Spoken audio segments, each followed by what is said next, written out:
Ассалаумағалейкум барша фотошоперлер, барлығыңызға сәлем, қайырлы кеш. Бүгін біздер видеода екі сабақ үйренеміз. Біреуі океанның енді жоғарыға тұратын қалалармен істелген түрі болса, ал екіншісі геометрия деп ат қойдым, әлі толық ат қойған жоқпын.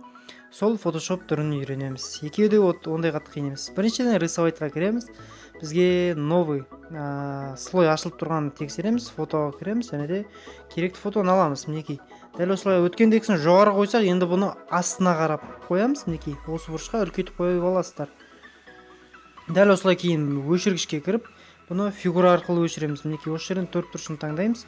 Өшіргішті басқан кезде мінекей окей. Тура анадағы сияқты бұның да бір қырын өшіреміз міндетті түрде. Ана видеодағы сияқты және бұны астында өшіреміз. Тура осылай қырғылып қалдырамыз. Барынша қырғылып қалдырған жерге мән берейік. Екінші тура солай пустой слойды ашамыз. Бүгін біз слоймен өте қатты жұмыс істейміз. Жақсылап көріп алыңыздар. Екі видеода да слоймен жұмыс істейміз. Мінекей біріншісіне кіреміз. Осыны аламыз да мінекей былайынан төңкереміз. Бұны алып жатқан кезде төңкерсеңіздер болады. Қазір төңкерсеңіздер де болады. Мінекей дәл осылай қоямыз. Енді білесіздер, бұрышы бір-біріне сай келу керек. Бұрышы әдемі түсу керек бір-біріне.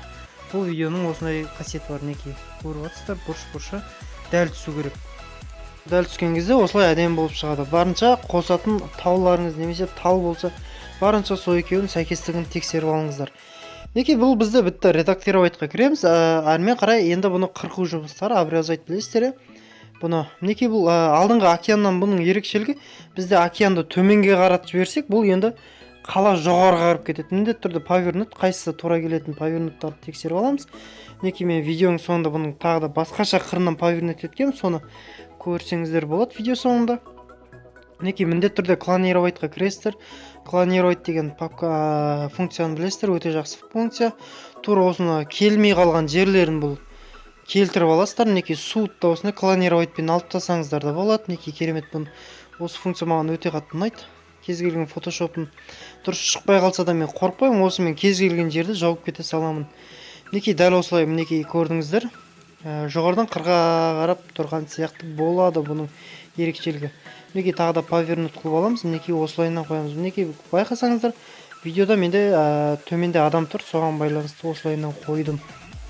Міндетті түрде эффектіске кіріп, белгілі бір фондарды таңдаймыз. Мінекей осылай қаланы осылай жоғарылатып көрсете бересіздер. Океан төменге қарап кетсе, қала жоғары қарап кетеді.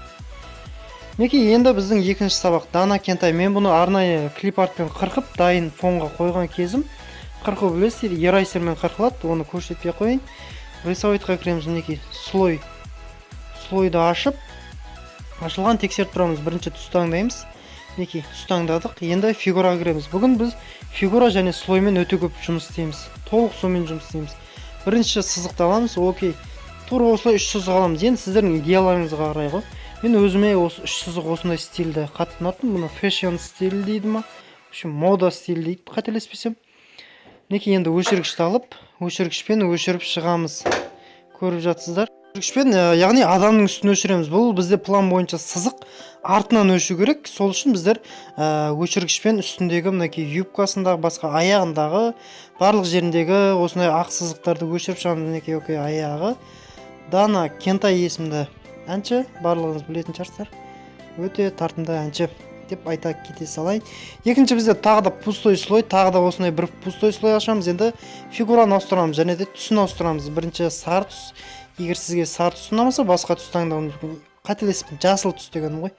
Енді бұл жерден бізге үш бұрыш керек болады. Мінекей үш бұрышты аламыз. Тура осылай қойып аласыздар. Мінекей қойып, енді өшіргішпен өшіреміз. Бұл да фонның артқы бетінде қалып кету керек болатын. Мінекей тура осылай өшіріп аламыз. Фэшн немесе журнал стиль дейді, әртүрлі стильдер болады. Сол стильдердің бірі осы. Мінекей тура осылай үстіндегі барлығын өшіреміз. Енді тағы да пустой слой. Пустой слой аша беріңіздер. Әр фигураны әр пустой слойға қойсаңыздар, өздеріңізге жақсы болады. Емін еркін функцияны істей бересіздер. Мінекей мынаны аяқ жағына қойып, аяқ жағын кішкене жауып тұра тұрсын. Енді тағы бір тура осылай. Енді бұның күшін шамалға азайтамыз. Дәл осылай бұны да үстіне қойып жібересіздер. Мінекей көрдіңіздер, түсінікті деп ойлаймын. Тағы да пустой слой ашамыз. Тура солай үш бұрышта таңдалып тұра берсін. Енді біз сары түсті аламыз.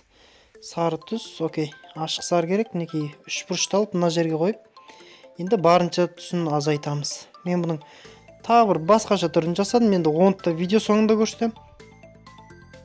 Мінекей енді тағы да пустой слой.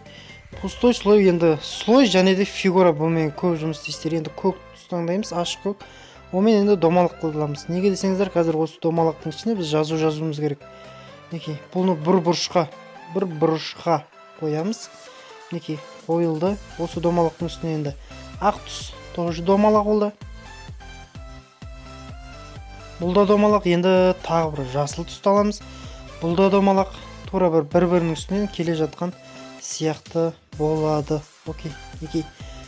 Әрмен қарай енді біз тағы да пустой слой ашып, енді соңғы финаліне 4 бұрышын аламыз. Енді фигурада бізде ашық розовый керек. Оның ішіне біз текст жазуымыз керек. Қазір көрсетем. Бізде тағы бір 3 бұрыш фигура бар айтпақшы. Мінекей оны мына бұрышқа қойып жіберсеңіздер болады.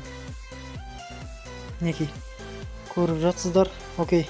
Енді тағы да пустой слой ашып, енді біздің келесінеміз розовый түс алып 4 бұрышты фигурамен жұмыс істеу болып табылады. Мінекей көріп жатсыздар. 4 бұрышын аламыз, дәл осылай қойып, қоюлығын азайтып, осыны немесе жанына қай жеріне тура келеді, сол жеріне қоямыз. Окей. Енді біздер мына жақта функциялармен жұмыс істейміз. Енді бізге текст керек болады. Текстке Дана Кентай деп жазамыз. Дана Кентай қазір мен тілді ауыстырып алайын. Окей, Дана Кентай. Бұған тура келетін бірақ не бар? Яғни мода дейді. Моданың тексті өзі арнайы текст бар.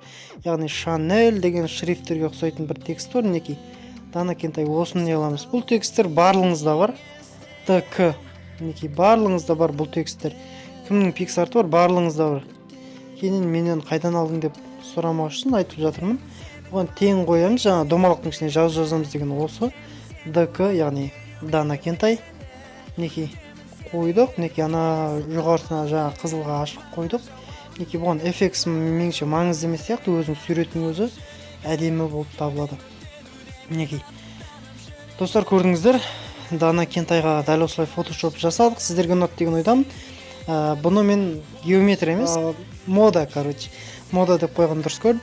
Сіздерге ұнады деген ойдамын, достар. Жаңа идеялар, жаңа сабақтар алғандарыңызға мен көмегім тисе қуаныштымын. Сау, сәлеметте болыңыздар.